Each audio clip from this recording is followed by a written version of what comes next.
everybody, and welcome to the Dirty Talks podcast. I'm Maghalie, and it's time to get dirty. On Dirty Talk, Lucinda, Brand, and I take you deep into the muddy, thrilling, and beautiful world of cyclocross. From pre-race jitters to post-race stories, the dirtiest lines, and the grittiest battles, we're here to celebrate the sport that we love, one muddy lap at a time. Cyclocross gets dirty, but Whoop keeps us clean on recovery and performance insights, which we will share with you on this show. We'll dive into our own race experiences, chat with the biggest names in cross, and maybe even reveal a few dirty little secrets about what really happens out there in the field. If you live for the mud, the barriers, and the heart-pounding sprints, this podcast is for you. So subscribe now on Spotify, Apple Podcasts, YouTube, or wherever you listen to your podcast, and join us each week on Dirty Talk. Let's get muddy with Whoop by our side. It's November. The days are getting shorter, the air is getting colder, and the unmistakable smell of mud is back. While Sinterklaas has just arrived with his bag of treats, the cyclocross peloton is busy collecting points in the World Cup. Maghalie is on her way to Europe to jump into the action, while the season is in full swing here with dramatic finishes and classic rainy November weather. So grab a warm drink, maybe your rain jacket, and join us as we dive into the heart of the cyclocross season.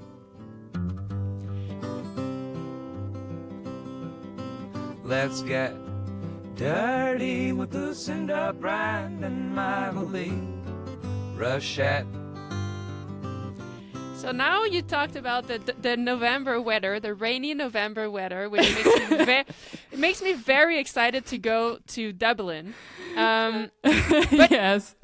But you know what? You also talked about Sinterklaas, and I feel like our fans should know about that. Like that's like a tradition in like that part of Europe, you know, in Belgium and I think in Netherlands as well. Can you explain to the people what is the Sinterklaas kind of ritual? What is it all about? Yes, so Sinterklaas, don't ask me like the really far where it came from tradition, but so the story goes, it's a guy who brings us some presents. He's coming all the way from Spain, but if I'm true, he's actually even from Turkey or something. I don't know. I mean, this becomes too complicated. It's a guy from Spain going on a very old boat with his helpers.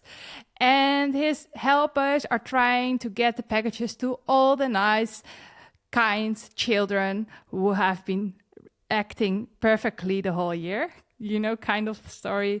So he always arrives in November with his boat and a lot of drama because maybe he didn't make it, maybe the packages were not there.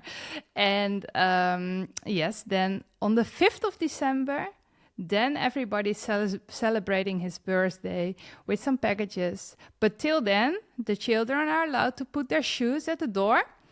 They put maybe a little nice carrot for the horse where the Sinterklaas is riding on, or a nice painting they made for a nice drawing. And then in the night, they will get maybe a little present already, or some candy, pepernoten. And yes, they sing some songs for him. So this is Isn't there a thing too that like if the kids are not nice, they're being taken back on the boat? Well, when I was young, so the helpers of Sinterklaas, they have like a big bag, like a brown, I don't know how you call it, like a big bag. So when I was young, Mom and Dad were telling, if you're not nice, you should behave, because otherwise you go in the back with Sinterklaas back to Spain. But so it's not maybe the best way of parenting. So nowadays it's not so much like this anymore. Okay, so then there's this, but do you also have Christmas on the 25th of December? Yes, so it's really a different celebration. Yeah. Oh, interesting. Okay. Busy, expensive month for the parents. Yeah, exactly. Mostly. Yeah. So you see, people, this is a cyclocross podcast, but we're also learning about culture of a few different countries. So now we know about Sinterklaas in the Netherlands. You know, it's also, we have something special today. We are thrilled to welcome a guest to our podcast, none other than Sara Casasola. She's a rising star in the world of cyclocross. At just 24 years old, this Italian talent from San Daniele del Friuli has had a breakthrough season. You've seen her at the front of many of the cyclocross races. She secured multiple podium finishes in a sport that's often dominated by Dutch riders. This season, Sara joined the Belgian Crelan-Corendon team, and she made a significant step forward in her career. She's been competing internationally since she was 18. It's just now that she's truly made her mark. And if that's not impressive enough, she is also a professor of mathematics. She's balancing her academic success with her athletic achievements. And in this episode, we'll uncover Sara's journey, her challenges, and what has fueled her incredible progress, and we'll get to know her a little bit better. So, we're just very excited to have Sara to the show. Well, welcome to the Dirty Talks podcast, Sara. Thank you so much for joining us today. Thank you for asking me to join you. Yeah, it's really cool to get a chance to chat and get to know you a little bit better. I think people, they got to know you a little bit in the Instagram live that we did right after you guys' race in Antwerp this week. But actually, should we talk a little bit about this race? Now that there's been a few days after the race, how are you guys feeling? And did your opinion on the race change a little bit from the last time we did the live? Honestly, not that much. I mean, the race is done and it is, it was actually a good race. I had more time to focus on what I did wrong or not. But the opinion is still the same actually. Do you watch the race back to see what you did wrong or not wrong? Yeah, normally I do, but this time, I had a look, but I was not in the camera that much because I was, too in the back, especially at the beginning.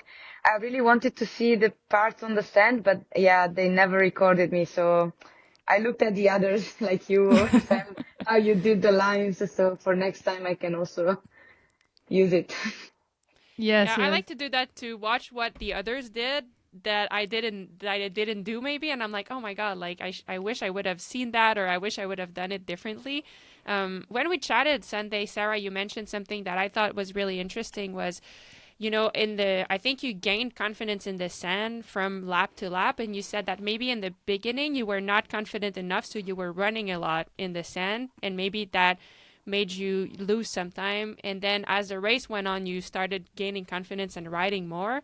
And I thought that was interesting because I feel similar when I'm racing in the sand. I always think I'm better to get off and start running when I still have some speed rather than try and mess up and then lose time. But you noticed that maybe you were riding faster when you actually had confidence and rode through it? Yeah, I think what you said was right, because normally, as I was used, as soon as I lose speed, I try to jump off and I run, but it's not working. Also, the last sand section or on Sunday, that was a good example because the first lap I was running nearly all the section because I was too slow. But then if you try to push more power and to keep the bike, even if you're slow, you're anyway faster and you gain also some energy because running, it was quite a long section. So, but it's hard to put it in your mind and to do it automatically because also in Merksplas, for example, the first laps, I was always jumping off the bike as soon as I lost the speed. And then the last lap, I could do it all, just keeping the slow speed and going on. And I was like, I was so stupid the laps before I didn't do that. Yeah, it's funny because they learn you this as well, right? If all the coaches are saying, you really need to jump off on time and blah, blah. And I'm always like, oh no, I need to get back in this line, and then I have the power to gain some speed again. So sometimes I have the opposite, to keep trying too long, actually. And that also takes a lot of energy and time, of course. Yeah, that also depends maybe on the kind of rider.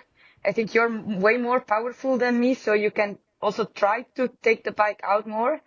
But for me, when I lose the speed, I don't have that pure power to really take the line and go on. Yeah, that's a difficult thing I have.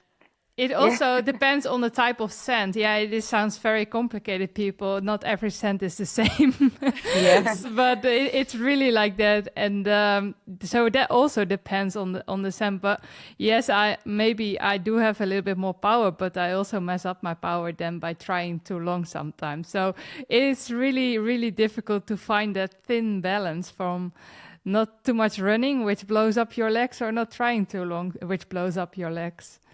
Yeah. Yeah. And what about how did you guys feel about like the fact that it was the first World Cup? Did you feel any difference in terms of like the energy around the race from the other racers, or like looks like the field was maybe a little bit bigger, like everybody almost was there, but did you feel any difference than the other races that you've done this year? Actually, the levels was quite high every race we did this year, but yeah, of course, it's a World Cup, so maybe everyone was a bit more prepared for that goal. So yeah, the pace, especially in the first laps, was quite high. And yeah, then the race is long, so everyone is keeping his own pace. But yeah, it felt pretty hard. And also it was the longest race we did since the start of the season. Yes. So World Cup, they really aim to be around 50 minutes. And the other races we did, also, they try to keep an eye on, sometimes there are even juniors riding, so they make the time a bit shorter, between 40 and 45 minutes. So it's really, even if it's only a few minutes, it makes a difference. But for me, it was the biggest change. So in the normal races, the first riders are called up the first, and they're standing at the start line the longest. You have some time to get ready, get your focus. And now, like in the World Cup, the first row is called up quite late. So I was just entering the first line, and then I was like, oh, damn, it's only 3 minutes. So Yeah. that's the biggest difference for me always. Yeah. Oh, that's interesting. Cool. I mean, it's exciting that this World Cup is starting, and congrats to you both finishing second and fourth. It's pretty solid start to the race. And how's the recovery going? So, Sara, I noticed when we spoke on Sunday that you also have a Whoop, right? Yeah. Okay. How did you use the Whoop? Like, tell us, like, both of you, like, how has your recovery been going? Lucinda, I saw My recovery. I saw it. Yeah, I saw that it was like deep in the red yesterday, right? Yeah, so I don't know what happened. So normally I recover very well, I have to say, but this night after the race, I had so much back pain. I even changed to like the bed for when we have a guest. So, but even that did not help. And so I was super restless and short breathing. So mostly I just had a bad recovery because my HRV was super low. So yes, that was not ideal. But Sara, how was it for you? Because you maybe normally you take a rest day after the race, but now you have been traveling as well, what I understood. So that for me is not always really a recovery day. Yeah, I mean, it was better the recovery yesterday than this morning, for example. Today I was all in red because yesterday also the travel was quite long. And actually yesterday I felt quite low energy anyway. So today I woke up a bit so, but then, I have the Whoop, but actually you can still train if you're in the red. You have to feel yourself. But honestly, the day after the race, I don't feel that bad normally. I can also train sometimes. But when you travel, then it's worse, of course. Yeah. So did you adapt now then with your... so do you actually first feel how you wake up and do you search for confirmation of the Whoop or the other way around? It depends on the days. If I wake up really bad, I don't need to look at the Whoop to see that I'm feeling bad. No. But I don't trust it that much when it's like yellow or... One day you wake up and it's red, but you feel okay. And I'm like, I try anyway, because if you see at the score that it gives you, sometimes it's, we always need to recovery for that. Yeah. It's a good thing to have because, like the week before Merckxplas and Hamme, I was getting a bit closed and I felt a bit lower, and the whoop also told me, you're in red for 2 days. So I took it easier, and that was helping. Because yeah, if I look at just at myself without that, maybe I start thinking, oh, it's just in my mind, I can still go riding. And sometimes you make a damage if you overdo. Yeah, I true. like it for that too. Like this week, I had a big training last Wednesday, and so, but I woke up and I was really in the red, like deep in the red. Everything was really weird, like off data. And I was like, oh, I don't know. I thought I felt fine. Like I had a little bit of a belly ache, but I was like, I think I'd be fine. So I went for the training, and it was a really hard training. And the more I pushed, the more I was like feeling so weak, and I felt like I was like gonna throw up. Then I was like, oh, actually, maybe. And then, like, I actually listened to the whoop. I was like, well, maybe it's telling me something because I feel so bad. So I stopped the training, and turns out I had indigestion for that whole day, and I just like felt really bad. Shit. So I'm glad I didn't push it, because then the next day I was fine, and I was like, oh, okay, like it helped me, because if it wasn't for the whoop telling me it was red, probably I would have like pushed through, like felt like shit, but pushed through just because that's my athlete mind. And then Yeah, I think it it's would the have same been for worse. everyone. Yes. Yeah. Yeah. That's Okay. absolutely true. Well, I mean, actually, Sarah, you mentioned you traveled. So where did you travel? Did you travel back home? No, we're in Benicassim for a training Ah, camp. okay. So Yeah. with the team, so is that why you're not doing Dublin this week? Yeah. Yeah, we had to Oh. choose between the two World Cups, and yeah, also as I'm Italian, it's nice to do the World Cup in Italy actually. So Yes, of yeah, it's also course. good to have a good block of training because yeah, with racing that much, you lose a lot of endurance and volume. So it's good to take it back now, and then we will have a lot of racing in December actually.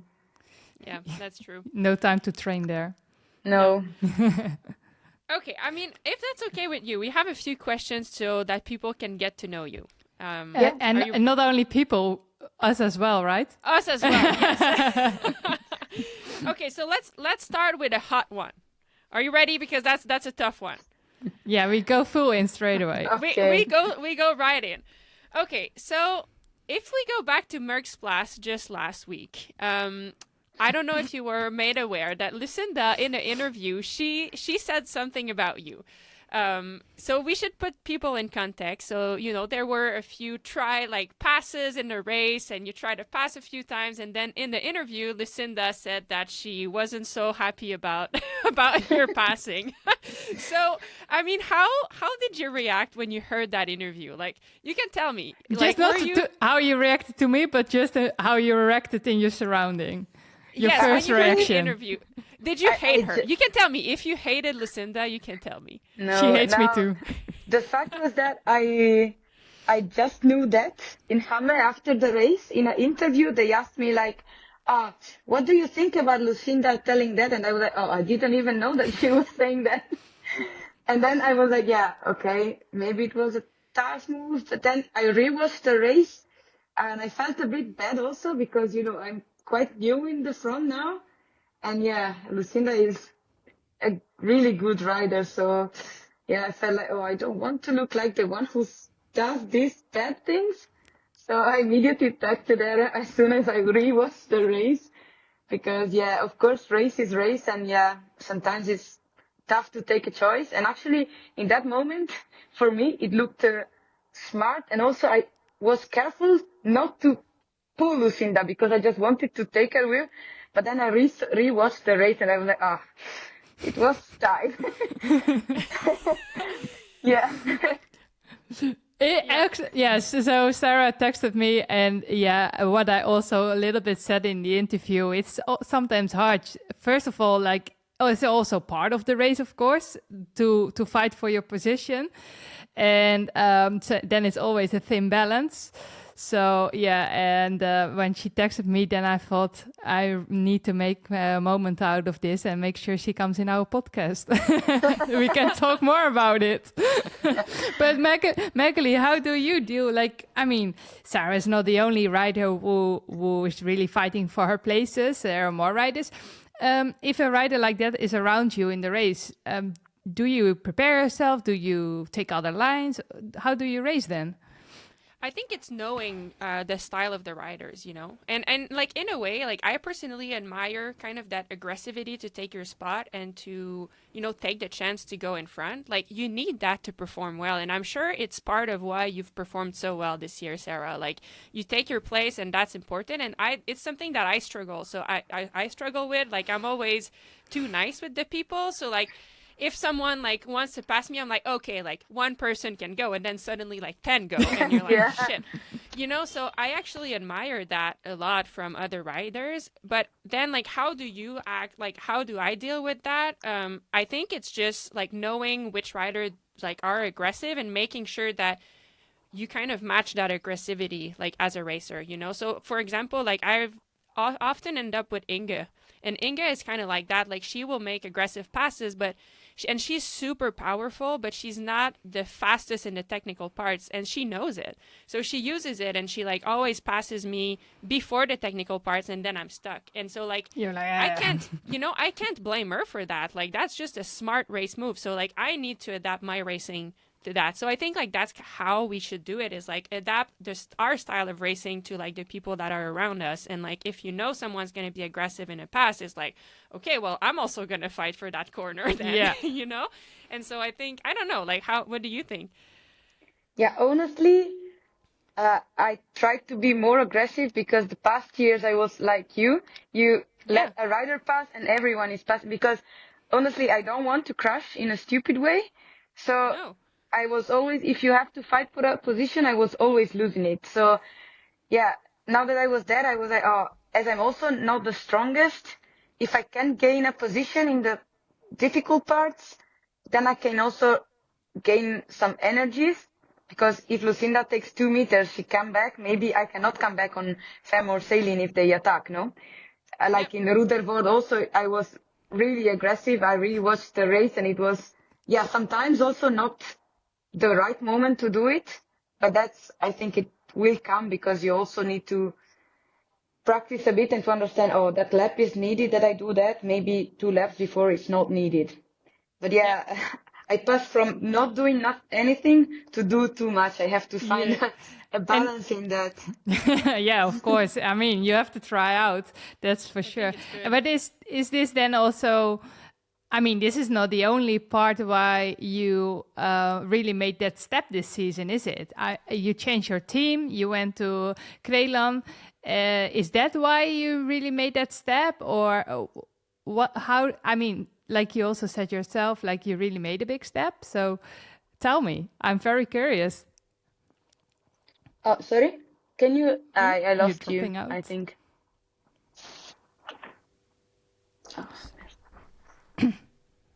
I think I lost you. Can you hear me You're now? back. Yes, you're Yeah. back. Okay. Sorry. So yeah, I was asking you. So you told like this year I changed to be a more aggressive rider, but you also changed your team. You start riding for Krelan. So what other changes did you make to make that step? Because you made a really good, nice, big step forward this season. Honestly, I didn't change it that much in the trainings. Of course, the team is way better, and yeah, it gives you more possibilities. The materials are super good, and yeah, also, especially on the technical side, I did a big improvement, and it's, I think, because of the team trainings we do. I think that was the biggest change, and yeah, maybe I gained a bit of shape. And when you start staying at the front, then you can also try to stay there as long as possible, and you keep more confidence. Because like last year, I was always a bit bad at the start and always chasing. So I never saw your wheels before. Well, now maybe if I can take your wheel, and then I try to keep it. And yeah, also, yeah, maybe year by year, you always improve at that age. And yeah, Of course, yes. the team made a big difference, of course. But yeah, honestly, I was not expecting that level at the beginning of the season. I was hoping for something better, but yeah, that is really good actually. Yeah, that's super good. And how actually did you start cyclocross? Like how, how is it in Italy? Is it a sport that, is cyclocross big enough in Italy that like young kids that like cycling are kind of directed to cyclocross, or did you have like idols or mentors that pushed you to it? Like, how did you start it initially? When I was younger, also in my region and close to my region, there were some nice races also with good riders actually. So yeah, I started because I was mountain biking, and in the winter we tried to do that. Yeah, of course, there's not the same culture that you have in Belgium or Netherlands, but yeah, it is a good, until you're young, it's good to do it, and many riders do it. Actually, we have really big numbers in the youth under 17 or 15, also in the juniors. So yeah, I just tried, and then I was good, and I liked it also. So yeah, it was, yeah, going on like that. So you were off road, full on off road before you started road like a couple seasons ago. Yeah. Oh, cool. That's awesome. It's a different start than many riders, I think, in the Netherlands. Because you all start from road racing, no? Yeah, or combination a lot of times. So yes, I think many young kids, they just do cyclocross to fill up the winter kind of and have some fun and keep some fitness. So it's really the other way around. Yeah. Yeah, I mean, in the beginning, I was also doing that just to do something more in winter because, yeah, you have to stop for 4 months. You have nothing to do, and when you're young, you always want to move, no? So I started with some local races, and yeah, then after a couple of years, I was quite good, so we started to go to some bigger races in Italy. Because, yeah, actually, we have a lot of races, maybe not many international races. Now it's growing a bit, but yeah, it's still there's still a lot of people doing it actually. In the elite there's less, but that's also, for teams, road teams, contracts, and yeah, it's also more difficult to do it actually. So you think like the reason that there are not so many Italian elite riders has to do that they often take if they have talent, they take the road. They choose for a team that they go on the road, they earn some money there, and the ones who do it for fun or have less talent, it's on a certain point too much work. I mean, we had many good riders in the also U23. Mostly all of them are now racing on the road, and they are also good on the road. So some of them did that choice, but also we had also other good riders that just maybe they didn't have the lucky year to do the step in cyclocross.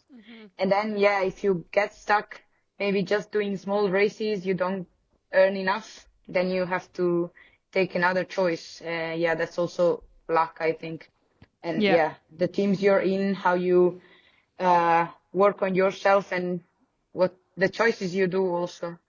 Because, yeah, now that I'm racing lots in Belgium, you see the difference. If you continue racing just in Italy, you will not make a super big step because all the riders race in Belgium. Yeah, That's my problem. So you say like the real cyclocross you learn in Belgium. Yeah, actually, it is like that. And how has that been for you living in Belgium though? Because like there's all the benefits of racing in Belgium, but how is it like, do you live in Belgium now for the full season? And if so, like how is that as, an Italian racer? Like has this been kind of an adaptation? But actually, I'm not living in Belgium. I just stay from 2 to 3 weeks, and then I go back home. So yeah, I'm quite stable because I normally stay 4 or 5 days a month at home, so it's not living there, but you pass a lot of time in Belgium. But yeah, it was not bad for now because we had a lot of racing and the team training, so your days are quite full. And also I was lucky with the weather because when I was there, I just took, I think, 2 or 3 days of rain, which is really good. You're lucky. You're lucky. Yeah, I was really lucky. So yeah. And for now it was good. And when you stay in Belgium, then you have like a little apartment where you can cook your own Italian pasta, or do you stay in a Belgian place and also eat some typical Belgian food like vol au vent? No, I have an apartment in Heist op den Berg.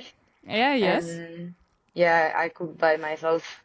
It's easier good. for us because yeah, if you stay in an hotel, then the food is not always the No, same no, as home. Yeah, if that's you true. stay for a long time, So no vol au vent for you yet. You have to no. try that. Eh? It's typical. They love it in Belgium. I will try. You should ask them. And Okay. do you like now you're racing? I mean, your team is part of all the Roodhoof teams. And do you also plan then to go race more on the road in the summer, or you keep it just with cyclocross, maybe some MTB? No, normally I will race on the road. Yeah. Cool. Cool. So That's you're exciting. So planning no more. your program now already. I think next week we will start programming the road season also. Yeah. And will you miss mountain bike, or are you going to be able to do a little bit? But I stopped mountain biking when I was under 23. It's already Oh, 2 years okay. I'm racing on the road, so I miss it a bit. But yeah, when you don't practice that much, it's not super safe to take a mountain bike for just one or two rides. No, No, that's that's Yeah. true. okay. I know you have to leave soon, so maybe like a couple quick questions. Yeah. I mean, we talked about Italian food already. Like the next World Cup is in Italy, and we're gonna be, like we're gonna be there for 10 days in Oristano in Sardinia. Do you have can you help us? What should we eat? What should we drink? Like, what is the Italian specialty over there that we need to not miss out on? Honestly, Sardinia is quite far from my house, so there are good local foods. Maybe I text you. I will search for it. Yeah, of course, pasta is good. Pizza is good. Yeah, I think everyone knows the good Italian food. Yeah. But yeah, Sardinia, they have a good culture also. Yeah. Okay. So we And can't what go is wrong there. The goat cheese should be good in Sardinia, I think. Oh, then we yeah. go for goat cheese. and then what is your region then? Where do you live? Friuli, Okay. And is That's that more to on the border Slovenia, right? with Slovenia. Yeah, I'm like in 40K I can be in Slovenia actually. So, Oh, yeah. wow. So what It's is really the far local from specialty for Sardinia. you then? We have frico is a kind of it's potatoes, onion and cheese. You cook all together and you make it's not a cake, but I don't know how to say it in English Like actually. More like dumpling, a kind of? tart in the oven or something? No, in a pan. Okay. In a pan you mix all and you leave it crust and yeah, Okay. it's really good. And then we have good ham. Of course. Yeah, that's good. Yeah. And That's some good awesome. wines, I Yeah, guess. wines are good also. Yeah. Okay. And before you leave, so on your most recent Instagram post, you posted something about being the average Italian. Is what is that about? Is that did someone call you just like an average Italian rider? Or No. what was that? No, I always kid about that because everyone knows that Italians are not good on the sand. And yeah, Oh. yeah. So you proved everyone wrong then. Yeah, it was not bad. Last year was really bad in Antwerp. And also, yeah, we always try to skip the races with the sand because we know we're not good. And yeah, also in the training sometimes, a couple of weeks ago, we did some sand and I could do a corner really good. And the coach told me, you sure you're Italian? Because No. normally you're not that good. That's awesome. Yeah.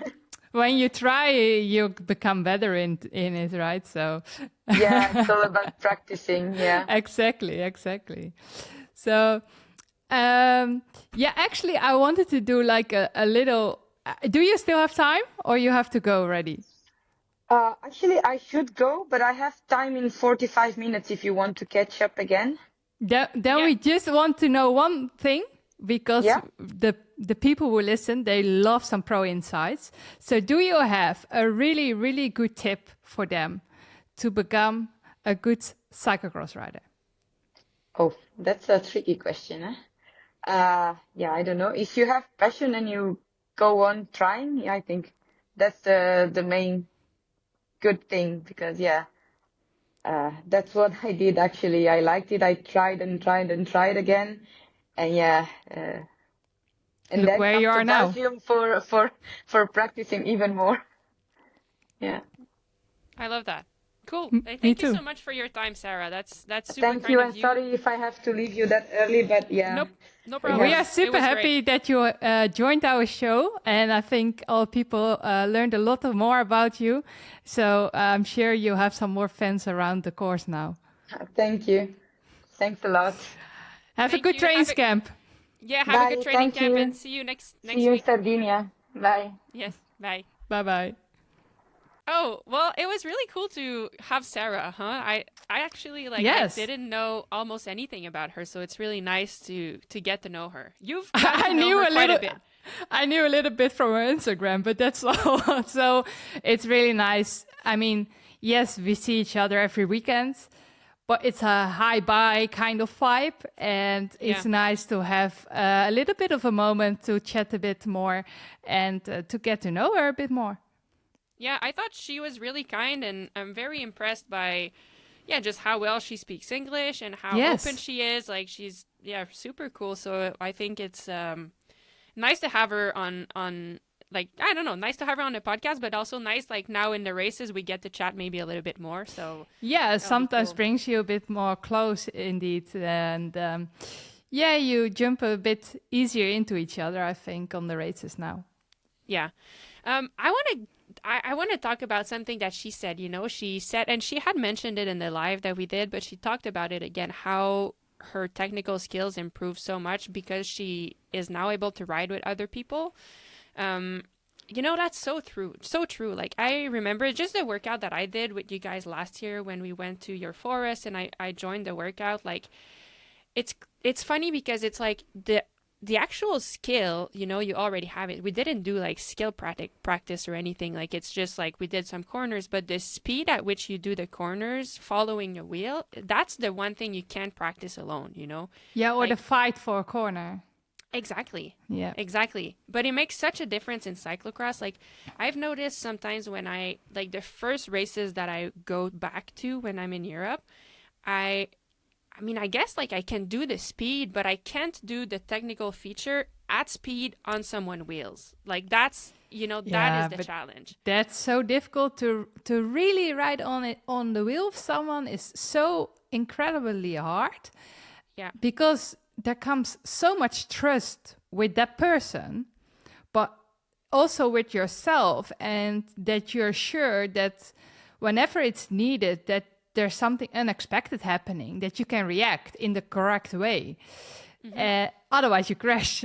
And Yeah. it's if you look closer to the races, you will see that some riders are way better at it than others. Some people will always leave a little space to react on an error or anything, and others are almost touching the rear wheel. Yeah. Well, you know, when I did the workout with you, like I remember there was like that one corner, you know, like you go up the hill and then down the hill and there's like a corner. Oh yeah, And that's not. the first time you did, I was like, how the fuck is she going so fast? Like I thought we're gonna Going crash. out. Yeah, and the nasty one is there's like a barrier on the side. If you crash, you have no space to slide there. Yeah, it's Yeah, a nasty and- one. But then like the truth is then like we did it a few times and then I was like, oh, actually it works, you know? Yeah. And when I used to have teammates, so I used to be teammates with Caterina Nash and Eva Lechner, so another Italian actually. And the same thing was happening with them. Like they were both great technical riders, and sometimes I would pre-ride courses with them, and they would go at a speed that I was thinking like it's not physically possible to take this corner that fast. But the fact that they were doing it, I'm like, well, if it works for them, it means that it could work for me too. Yes. And like that's how I gained so much confidence. Yeah. So it's interesting, like to hear the gap that she made, like, and she attributes it partly to that, Yeah. you know, being riding with others. So And I also think, again, it also refresh your own mind. Like, oh yeah, sometimes I really have to do that. So I also had races where I did the reckon and followed Lars van der Haar, for example. And I was like, oh my God, I just follow his wheel because I don't want that he have to wait for me and spend his time on me, or lose his time on me. And I went incredibly fast down. And then once you felt that it's possible, you will do it every time again. yeah. But also sometimes what for me helped with being with others in practice is that you do feel you do something wrong, but you don't know what. So, and if the other is watching you, they actually can tell you, but I see your body is doing this or that, more in front or more in the back. And so, sometimes you can feel yourself. That's not, it should be differently, but you don't know how. So, yeah. How has that been like since, Shirin is not there on your team workout this year? And actually, like last year, she wasn't there much. Like, do you feel a difference? Do you feel like you're not pushed as much maybe in your team workouts? Of course, we have Fleur still. So she can keep up a little bit as well. But of course, she should not do that the whole training because then she is also overreaching herself, which is not so smart.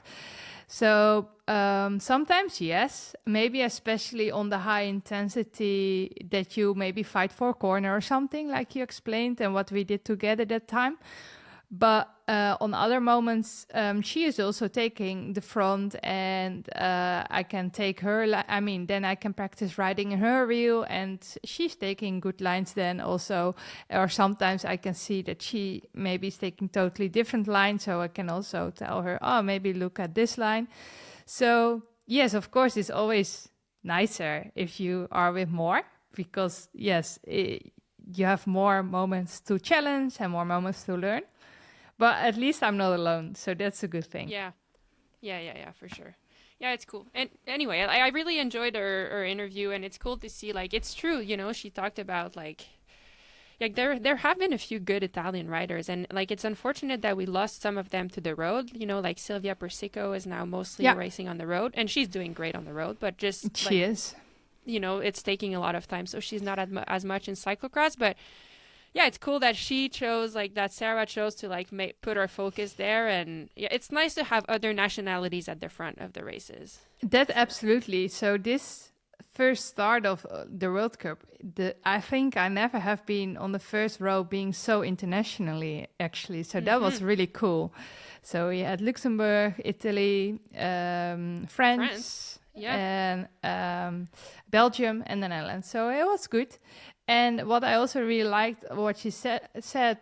I mean, she said it as our pro tip to enjoy and chase basically your dreams. That's basically what she said, and you really see it on her. Like you said, it's not so easy as an Italian to race, but I saw that she was racing already as a junior, a few races here in Belgium. So she and also her surrounding was really dedicated to keep on going and keep on trying and see what it brought her. And I think she's not finished yet, so she will keep on growing. Yeah, you're right. And, there's like a kind of a nuance in what she said, which is like, if you have a passion, follow it, like follow your dream. And she mentioned a few times, like, try it, like just what you said. And like that open mindset is like such a good thing. Like, because when you think about it, like it's so cool and it's so fulfilling when you're chasing progress, and I think like ultimately that's the dream, like where the question, it's like being curious, like where can I go with this dream, where can I go if I try, I'm gonna try this, I'm gonna try to like live in Belgium, and like being part of that growing process is what is so fulfilling. And I think sometimes we get like sidetracked, maybe thinking about the dream suddenly becomes like winning, like you have maybe a little bit of success in your progress and then suddenly you start like putting the focus on like, okay, now I have to win, and then anything that is not winning, you're like, shit, I'm not doing it, I'm not succeeding. But like going back to what the actual dream was, and like when the dream is the question, like where can I go, it's so much more powerful and so much more empowering, because like then you, even if you make a mistake, it's just one step on your process, and it's not a failure. No, it's true. Yeah. And it seems like she has that mindset where she's just curious and like just trying to improve. And I don't know, I feel like it's refreshing, and it's probably like why she's been doing so good. Like she makes a mistake, she watches it on TV and she's like, okay, I learned from it. Like it's never a failure. No. I like to see it. Yeah, me too. I really hope she's able to keep that because it's true. Once some people will notice with their own goals probably as well. Like you made a goal and you reach it, and then you make a next goal. But sometimes, like it still keeps a part of the other goals as well, and we forget about that. So it's also a good lesson for ourselves, I think. Oh, it's good. Yeah, I mean, for me, it's a great reminder. And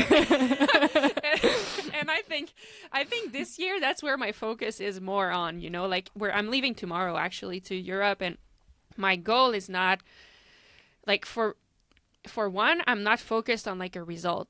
I just want to go there and have a positive experience. And then like the question is, what would be success? Like, what is a positive experience for me?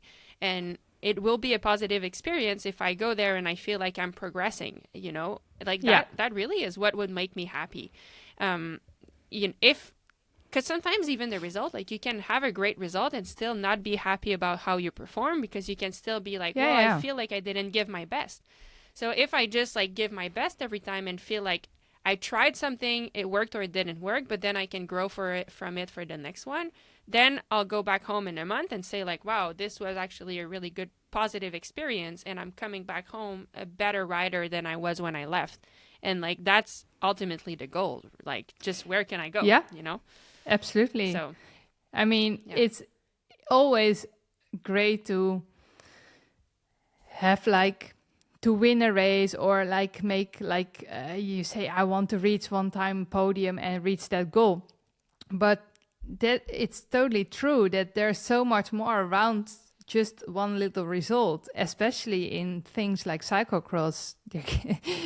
A race can be so not correct. Like that was why I was happy last week, because there was even one lap where I could ride all the sand sections without a mistake. So that made me really happy and satisfied. And because I think last year I would not have been able to do that. So I improved. And then, yes, there was still one rider better. And that's it for that moment. And we see another time again. And then it doesn't mean that I was disappointed about the whole day. Yeah. And that's what you mean also, I think, in the whole process. Yeah, exactly. Because there are things like, I mean, even like Anne-Marie this weekend, like I was watching her race because she had a tougher beginning of the season. And I think she was doing really good in Antwerp, and like she was fighting in the top 5, and she seemed strong, and you could see in her face, like she was fighting, and it was cool to see. And then with like one lap to go, her chain broke or whatever. I saw that. And so in the end, like you look at the result sheet, not so good, but in terms of performance, like she did pretty damn good. And it's mindset like, as well. Yeah, exactly. And I've done the mistake before of like always being disappointed and never seeing what you did good. Like, so never being satisfied. And that's not positive, because too critical on yourself. Exactly. Then like you just bring yourself down every race, and you're like, like then it's hard to bring yourself back up. But if you find like the little wins, suddenly you can like build on something, and the momentum grows. So it's much easier to stay positive, So it's like, it's kind of it's a wheel that you need to like maintain. Keep on spinning it up. Yeah. Yeah, I think so. Anyway, all that to say, thank you, Sara. That was fun. Yeah. Thanks, Sara, for this big lesson. Yeah. The only thing we still don't know, we have to ask her another time if she is using her mathematics in racing. Oh, yeah. You know what? We will ask her like a quick question at the next race, because we need to know that. Yes, it's an important one. Yeah. But for sure, I will keep it in my mind now if I race against her. Like she's calculating. She's like, if I put some more watts here and less there, then. Yeah, I will also. You know what? I will learn from her. So yesterday I was reading. So I wrote. Like, do you actually? That's a question. Do you write notes about your races, like in a little notebook, or no? No, not anymore. Okay. Maybe sometimes in the past. I do write what type of course, what tires, and tire pressure. Okay, yeah. It does help, though. Like, when you get to the course again, like, you can look at that. And so I read my notes from Dublin, and one of the mistakes was I wasn't aggressive enough in the beginning. And so now I will also learn that from Sara. Just take my spot a little bit. I think I should have a really good start here, because more and more people are going to race aggressively. Yeah, exactly. Unless elbows out. Hopefully no one else in our competition listens to the podcast, so they wouldn't know. Maybe we release it on Sunday morning. Yeah, exactly. All right, enough talking about us. We got some questions. Yes, from the we fans. did. In our fan fable, of course. Yes, and the first one is for you. It comes from Ooh. Katarina. And Katarina wants to know, what is your least favorite training? Every single training where basically no, so really, I mean, this is something I have learned. I really did not like training at all. It's basically, I mean, people have heard the story probably a lot because I always tell it. This is why, as a younger rider, I started doing cyclocross because already as a kid, my parents on a certain point in the beginning of the year had to say, Lucinda, if you're not going to train, you cannot compete in those races. So I had to go training. Then my dad thought it's better for her if she do some cyclocross in winter. At least she keeps on doing something. And then, she goes better into the road season. I mean, it's not that she has to be a good rider and we love to go everywhere with her, but at least she needs to do something for it. Yeah. And I mean, now I'm thinking back, fair enough. It takes a lot of time and money.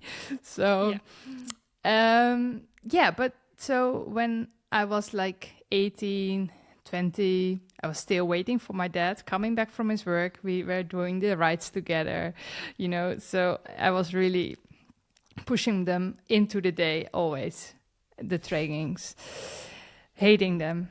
And I really, really had to learn to like it and to take the opportunity. So somewhere I made a click, and then I started to always try to go somewhere else for training camp on a new environment, a new place, and to discover the place. And that really helped me enjoying the rides, enjoying what I was doing, feeling that I'm actually super lucky what I'm doing because I'm just doing what I like. But I was really that rider that just likes the competition, and not the work what you have to do to be able to compete.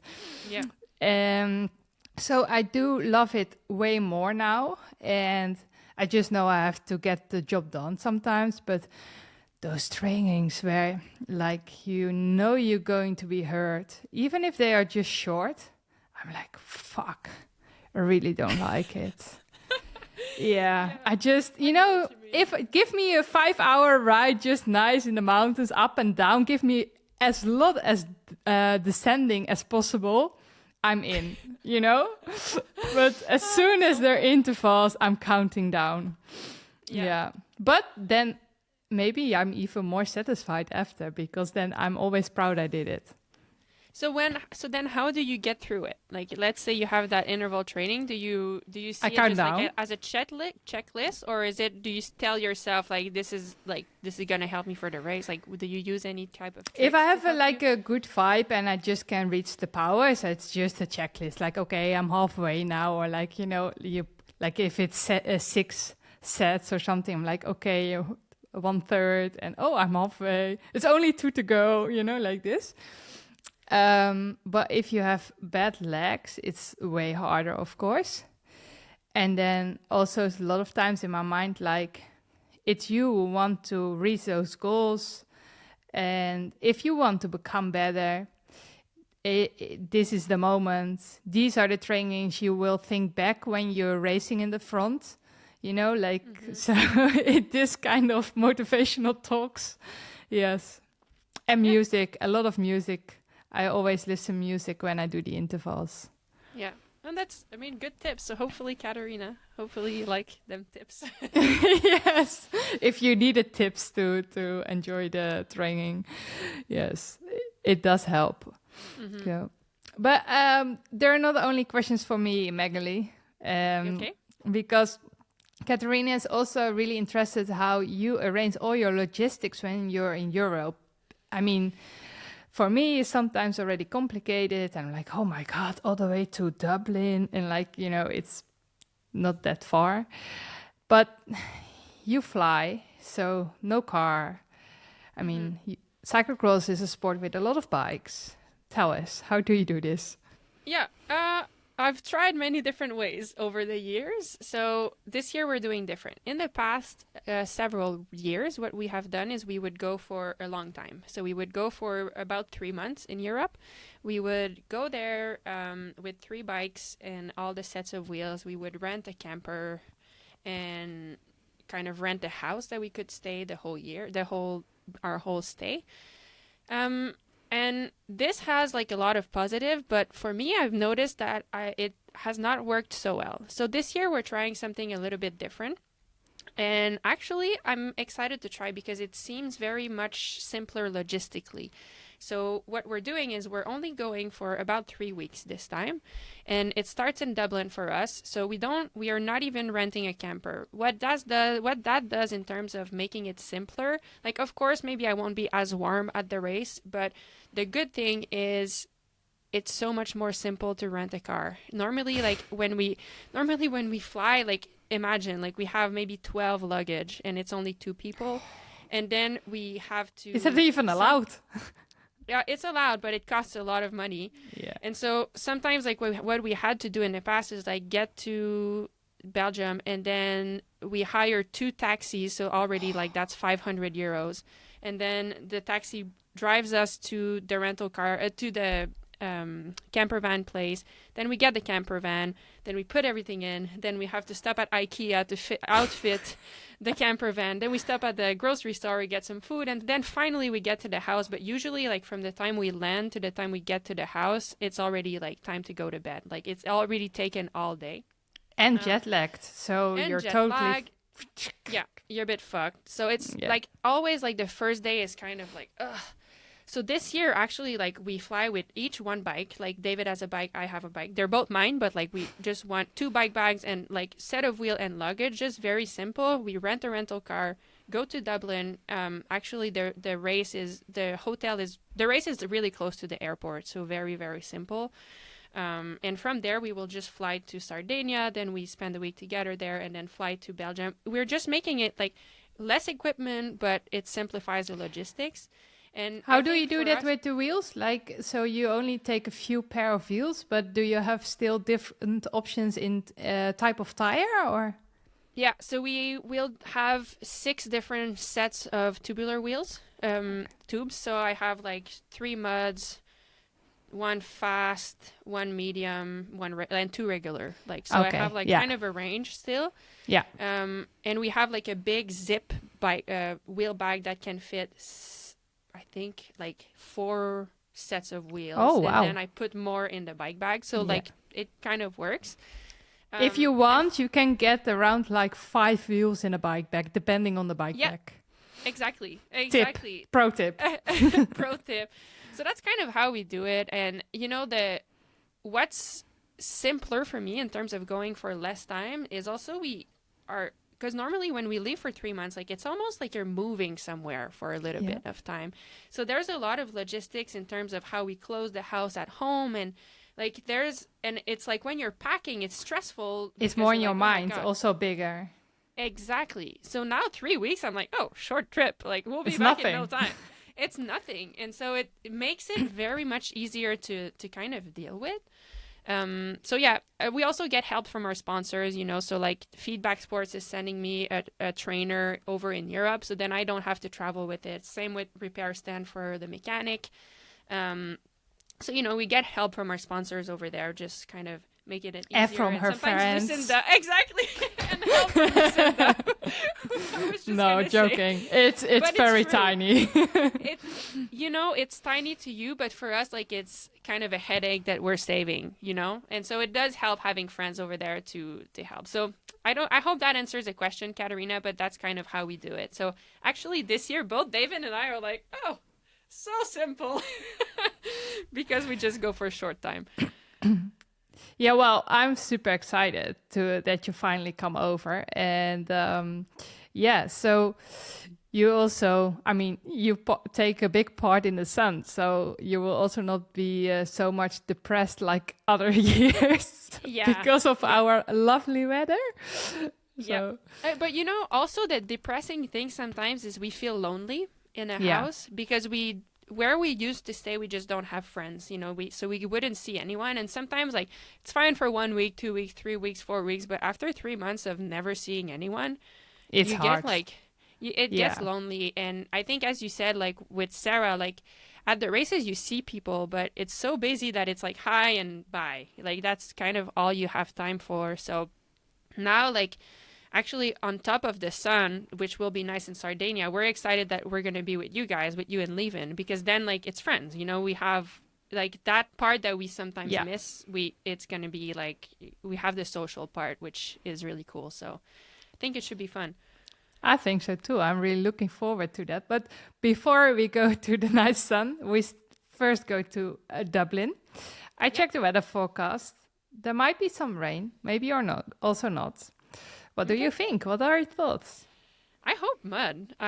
Last year was muddy and it was really fun. I think it adds to the course over there if it's muddy. Yeah. And it's a type of mud that is a little bit slippery too. So, you know, it adds kind of action in the races where people can crash, and it just makes it even more interesting. So you won there last year. Yes. So, yeah. I mean, does that make you feel more confident, or it doesn't change anything? I don't know if it makes you more confident. That mostly is also because it's, like you say, a course typically that it makes more of it when it's muddy. And when it's dry, it really is a different course. And it's then a really fast course as well, I think, because you don't have so much altitude meters. So it's also... Yes, so for me, I also really would love it that it's muddy, and then it would give me definitely a bit more confidence. And the good thing is, I think it's a bit more wide there. So if I have a bit more difficulties in my start, I have a bit more space maybe. But I also heard they took out a little part in the back of the course. So they will change it a little bit. But who knows? But it's not like... Yes, it's nice when you have won somewhere already, that you know you can do it. But yeah, for me, it's really, every year is really different again. Yeah, that's true. I think. So Yeah. Well, it says nothing. Yeah, We are it all says back to zero. So people, you just have to watch the race to see what happens. Yes, that's definitely true. I mean, also last weekend, I thought we would stay so long together and that it would become a tactical race a little bit. But in the end, we have raced for 50 minutes one by one, basically. Yeah. So, it's apparently I'm not a good predictor also. But you know what? I think like I used to always make predictions in my mind, kind of. And the goal was not to make prediction, but I'm a dreamer. So like I would start dreaming scenarios of like how the race would happen. And then it never happens like that.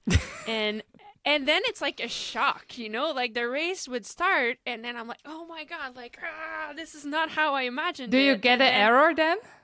Then I start panicking. Because, like, that was not, like, in my mind, I was in the front and, like, so good, and then, like, that's not happening at all. Like, everyone's passing left and right and screaming and crashing. And so, you know what? I have stopped dreaming, and my life is going much better. Really good. No, but I totally get what you're saying. I do remember, it's maybe not so much in cyclocross, but on the road. Like, that in my head, I can do a climb perfectly and I will be with the first and I maybe even will attack. I think the best thing is like a couple of years ago I had a really good cyclocross season and I was coming back into road racing and we made a tactic for Dwars door Vlaanderen. And we had a long koppel section and then after a koppel section Taaienberg, which is a hard climb on koppels as well. And in my mind, on top of that, I would attack, bam, because he was still going up and down, left and right, small roads. Basically, before this Taaienberg, I was already dropped. But then, you're so bad. But the thing what happens, because you have been dreaming about like how fantastically you are, for me, it also starts on my breathing. So I was like, the panic is into my breathing. Yeah. And then you block yourself really, like that's the last push you needed to just error. Exactly. Same thing. That's why I'm trying really hard to stop dreaming, because it comes naturally for me, like to just dream, and like I'm a daydreamer. That's what I do, and it feels good to me to dream because I'm so good in my dreams that like, it feels good. But it's so bad, and when the same thing happened, like the kind of panic, and so now I really try to be disciplined at not dreaming. And just see how. Do you get help for that? Do you have someone you talk about and that you notice, like, okay, and so you have a mental coach or something? Yes. Yeah. I mean, actually, like, it started. David first told me, like, you gotta stop dreaming. Like, you gotta stop because it's not working. And at first, I was a bit insulted. I'm like, no, like, you don't understand. Like, for me, it's so motivating, and it is. Yeah, it is. In a way, it is motivating, and sometimes like it helps in hard training. Like I imagine myself, and then it makes me push harder. So like there is a good part to it, but I took it way too far that it was starting to be detrimental to me. And so now I do have a mental coach that I work with, and she's really helping me to be. I think discipline is really the word, like discipline about not dreaming. And if I just can't help myself and I really have to dream, like if I'm not able to stop it, then maybe I can dream about something that's more useful. Like, okay, dream about being passed, and how do I react? Like, how does it make me feel when I'm being passed, and how do I react to it? And that is more helpful because that will for sure happen. And it's not just me being so fantastic. It's like the reality, like someone's going to pass me. It's going to suck. And then I'll have to like figure out, okay, it sucks, but what do I do now? And this, if I can practice this in my dream and it happens in the race, then it helps me and it doesn't make me panic. So it's just kind of redirecting what my dreaming is about, I think. Well, that's really good, of course, to like become aware of like something maybe is super small, but in the end turns out being something really big influencing your performance. And that then you're able to grab the cow by the horns, we would say. I don't know if it's English. So, and then to start working on it. So I really like that. Yeah, it's been helpful to me. I used to work with a mental coach before when I was younger, and then I stopped for a few years, and I just started again this season. And so far, it's been really helpful to make it more clear in my mind what I need to focus on. And I think what it does now is like I'm going to Europe tomorrow, and I don't feel anxious about it. Like I'm excited, but I'm also like, it's not too excited either, because that's also another of my problems. Yeah. Sometimes I get too excited. So now I'm just like, I'm ready. I feel ready, and it's clear what I'm going to do, and I just need to go there and execute and have a good time with it. So try to make it more simple, I think.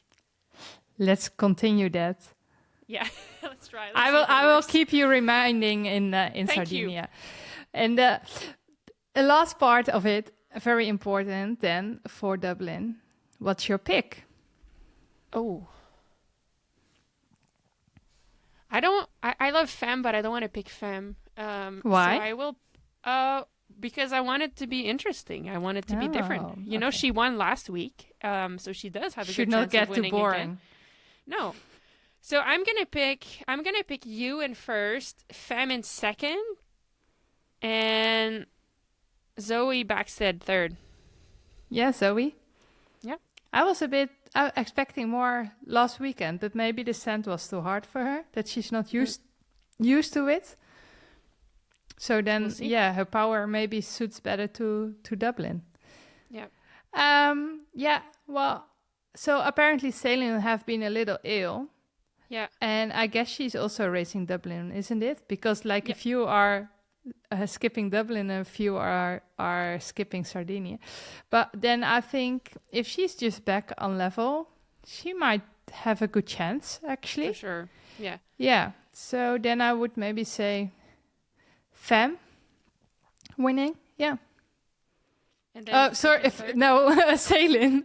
Celine winning and Femme second, I think. But because I think, yes, Celine makes a good chance, and like she had a less good week. But if she's recovered, I mean, If she's we need to recovered. see her whoop inside. Yes, you know what? We should ask her. We'll ask her at Dublin to show us what it's like. Yeah. Cool. So, Well, yeah. I think that's a wrap, is it? That's a wrap. Yes. So I think that's a wrap for this episode of Dirty Talks. Thanks for getting muddy with us today. We hope you enjoy diving into the world of cyclocross as much as we did and getting to know Sara. I sure enjoyed this show, so thank you for listening. Big thanks also to Whoop for keeping us on top of our recovery and performance, so we're ready for every muddy moment. If you loved what you hear, well, don't forget to subscribe on Spotify, on YouTube, or Apple Podcasts, or wherever you listen. You will never miss an episode if you subscribe, so please go for it. And hey, we'd love to hear from you, so leave us a review or hit us on social media to share your thoughts, your question, or your dirtiest cyclocross moments. Until next time, keep it muddy, keep it fun, and we'll see you back here soon for more Dirty Talk. By the way, we talked about Whoop, which is helping us bring you this show, this cyclocross podcast to you every week. Right now, Whoop is having their biggest sale of the year, the Cyber Sale. You can get a 12-month membership for the lowest price of the year for just under $200. So check the show notes to get all the information about this special promotion. And thank you again, Whoop, for allowing us to bring you this show.